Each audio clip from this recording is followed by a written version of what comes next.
দীর্ঘ ৬ ঘণ্টার অভিযানে ধ্বংস করা হয় ১৫ লক্ষ ফলন্ত গাঁজা গাছ। সকাল ৯টা থেকে বিকেল ৩টে পর্যন্ত চলে অভিযান। বিশ্রামগঞ্জ থানার অন্তর্গত সুতারমুড়া এডিসি ভিলেজের তক্তুরমা চিত্রামবাড়ি এবং গগন সর্দার পাড়ায় চলে একদিকে অভিযান, অপরদিকে অভিযান চলে উত্তর কলমচৌড়া এলাকায়। ফলন্ত গাঁজা গাছ কেটে পুড়িয়ে দেওয়া হয়, যাতে গাঁজা চাষিরা গাছগুলো থেকে আর গাঁজা সংগ্রহ করতে না পারে। বৃহস্পতিবার সকালে সিপাহীজলা পুলিশ সুপার অফিস থেকে প্রায় ৫০টি গাড়ি নিয়ে রওনা দেয় গাঁজাবাগান ধ্বংসের উদ্দেশ্যে পুলিশ, টিএসআর, বিএসএফ। ৫০০র বেশি জওয়ান অভিযানে সামিল হয়।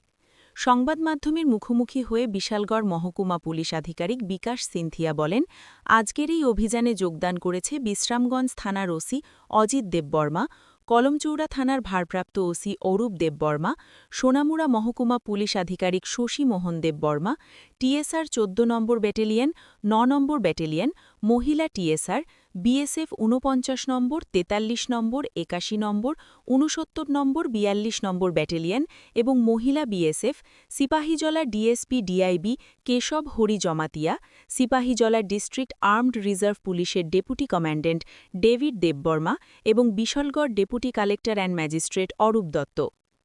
আজকের এই অভিযানে বন দপ্তরের ৫০০ একর জায়গায় গড়ে ওঠা ১৫ লক্ষ ফলন্ত গাঁজা গাছ কেটে জ্বালিয়ে দেওয়া হয়, যার আনুমানিক বাজার মূল্য প্রায় ৭৫ কোটি টাকা হবে বলে জানিয়েছেন বিশালগড় মহকুমা পুলিশ আধিকারিক।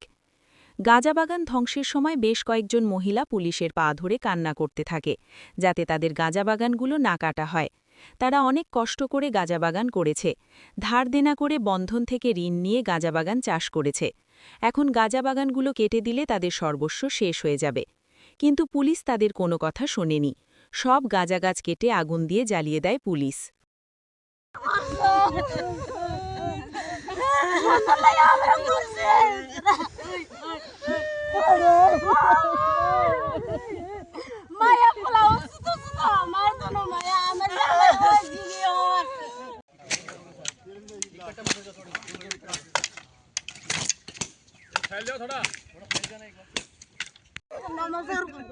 ভগবানের কত না তোরে করবো স্যার, আমার কিচ্ছু নাই, আমার মায়া তোমরা তোরা কিছু না করলে আমি করছে গাজার কান্না আমি কেমনে আমি কেমনে খাই আমার মায়া পোলাও শুধু শুধু মায়া পোলাও ভালো আমার তোরা কিছু না করলে